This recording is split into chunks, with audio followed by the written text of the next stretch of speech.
Closeters, aku Nisha. Dila. Welcome to Closet Indonesia YouTube channel. Sebelum lanjut videonya, jangan lupa kalau kalian belum like videonya, like dulu supaya nggak kelupaan. Terus kalau kalian belum subscribe, subscribe juga supaya nggak ketinggalan video-video selanjutnya. Wah, nggak kerasa banget ya Dil, tiba-tiba kita udah di tahun 2022 aja nih. Iya, kayak baru kemarin tuh rasanya bulan Mei, terus tiba-tiba di Desember gitu ngebut kan. gitu ya, tiba-tiba kita udah ada di tahun yang baru. Betul. Kalau Dila sendiri nih ngomong-ngomong tentang tahun baru kan pasti identik dengan resolusi ya, resolusi tahun baru gitu. Kalau Dila nih, tahun 2021 kemarin resolusinya gimana? Tercapai semua nggak?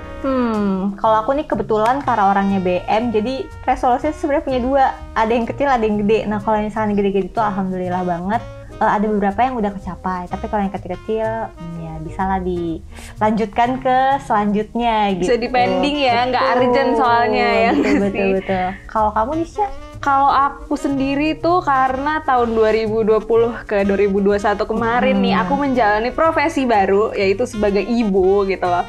Jadi aku masih meraba-raba dan nggak ada resolusi yang ingin aku yang ambi-ambi banget buat diri aku sendiri gitu. Go with the flow gitu ya? Iya, go with the flow. Jadi kayak lebih karena meraba sih, masih meraba nih profesi baru. Jadi mungkin kalau untuk resolusi sebenarnya pengen lebih fit aja sih, lebih sehat, terus kayak rutin melakukan olahraga yang mana dikit-dikit udah dilakukan walaupun ya tetap butuh konsistensi yang lebih lagi. Kalau di tahun 2022 nih Dil, apa aja sih resolusinya Dila? Mungkin masih ngelanjutin, kayak yang tadi kan kecil-kecil tuh ada yang belum kecapai nih, itu pasti masih dilanjutin. Terus kalau misalkan kemarin tuh alhamdulillah tahun 2021 sempet mulai bisnis kecil-kecilan. Wow. Jadi mungkin tahun 2022 tuh mau ngelanjutin supaya produknya lebih kreatif gitu sih. Jadi mau ngembangin dikit-dikit lagi gitu.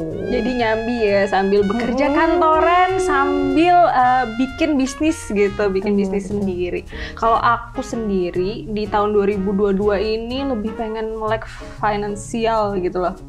Kayak lebih lebih rajin berinvestasi, terus kayak punya simpanan dana darurat, yang mana kan kita nggak tahu gitu loh, apalagi di masa pandemi apa yang bakal terjadi esok gitu kan. Jadi semuanya serba nggak pasti. Yang kita harus punya yaitu simpanan dana darurat. Betul. Tapi aku juga sih sering banget ngeliat di sosial media kayak salah satu hal yang penting banget buat disiapin di kondisi saat ini tuh emang dana darurat, dan itu katanya mesti 6 kali pengeluaran kita setiap bulan gitu. Kayak kebayang nggak sih, itu lumayan banyak kan 6 kali gitu. Jadi mulai harus nyicil-nyicil dari sekarang kali ya Nisha ya. Bener, itu kayak harus dipersiapkan sedini mungkin gitu loh Dil. Apalagi kan kalau misalnya Dila punya bisnis baru nih gitu kan. Pokoknya selain untuk modal, dana darurat juga kayak harus disiapkan gitu loh. Itu wajib banget sih. Kita nggak pernah tahu kan ke depannya gimana. Bener. Nah Dil, sebagai langkah awal nih, aku mulai investasi kecil-kecilan ya, dikit-dikit aja dulu gitu kan. Yang bukan ambisius tiba-tiba naruh uang segini, set gitu, simpan gitu kan. Karena kita gitu. bukan sultan ya. Iya, kita bukan sultan, kita hanya pegawai biasa. Nah, jadi aku tuh mulai yang namanya nabung emas, Dil. Mungkin ya kalau di otak Dila kayak, nabung emas kan itu kayak harus beli yang kayak logam mulia senilai berapa gram gitu. Cuman enggak dong. Jadi aku tuh nyobain yang namanya buka tabungan emas di Pegadaian, Dil. Aku juga nyobain nih, Nisha. Oh iya, Dila juga. Aku juga udah mulai nyicil-nyicil nabung emas buat dana darurat di Pegadaian. Nah, kebetulan juga dari kemarin kan sempet nih yang ngeliat di sosial media gitu kan yang tentang finance education gitu kan, dan mereka bilang kalau misalkan nabung emas atau investasi itu kalau bisa di tempat yang diawasi oleh OJK. Setuju banget, ya setuju kan? banget. Jangan sampai itu buat dana darurat gitu ya, Dil. Tiba-tiba pas kita mau cairin, gone gitu, nggak ada, bodong ternyata investasinya. Gitu kan? Bener. Rugi banget, nangis nggak sih tuh? Nangis nggak tuh di pojokan?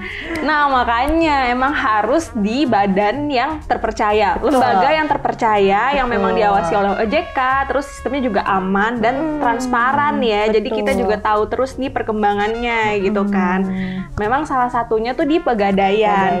Apalagi sekarang tuh ada aplikasi Pegadaian digital Iya bener banget, dan itu tuh gampang banget, tinggal download doang di Google Play Store sama App Store, itu namanya Pegadaian Digital, dan registrasinya juga gampang banget kan, itu cuma pakai akun email, terus habis itu bisa pakai nomor HP juga, jadi semua orang bisa akses banget sih. Terus jangan lupa juga siapin KTP sama atau paspor gitu loh buat tanda pengenal kita ya. Udah habis itu tinggal cuman kayak isi form, habis itu bisa sambil rebahan, bisa sambil nonton drama Korea. Di rumah aja. Asal jangan typo ya kalau sambil nyambi. Terus kayak ya udah bisa di rumah aja, nggak usah kemana-mana. Terus kamu udah bisa tuh yang namanya buka tabungan emas. Iya benar banget, dan dulu kan kalau misalkan kita buka rekening biasanya harus datang ke tempatnya gitu kan ya. Nah kalau misalkan ini untuk verifikasinya sendiri nggak perlu nih jauh-jauh ke outlet Pegadaian, kita bisa langsung di aplikasinya aja, aplikasi Pegadaian Digital. Nah terus nih deal yang lebih menarik lagi, yang lebih menggiurkan lagi, seperti yang tadi aku bilang di awal, kalau kita bisa nabung tuh dari kecil-kecil banget gitu loh. Kita bisa nabung emas nih mulai dari 10.000 atau 0,01 gram ya kira-kira. Atau kalau misalnya buka di aplikasi Pegadaian digital nih, mulainya tuh dari 50.000. Dan jangan sedih Closeters, karena kemarin pas aku buka aku dapat kode promo juga. Jadi 50.000-nya itu berkurang lagi. Oh my god, murah banget guys. Iya, kayak udah bisa jumawa gitu ya dengan 50.000. Gue udah punya tabungan emas loh gitu.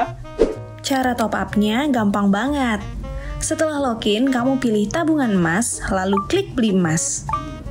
Setelahnya, pilih rekening yang mau digunakan, lalu masukin nominal rupiah atau gramasi sesuai budget.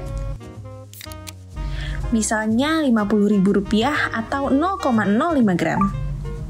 Nanti aplikasi Pegadaian Digital akan secara otomatis mengkonversi sesuai harga emas saat itu. Terus metode pembayarannya juga banyak banget nih. Ada GCash, ada virtual account, terus bisa bayar di minimarket dan kantor pos terdekat juga.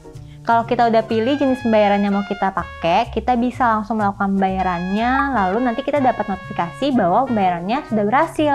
Officially kita udah punya tabungan emas di Pegadaian.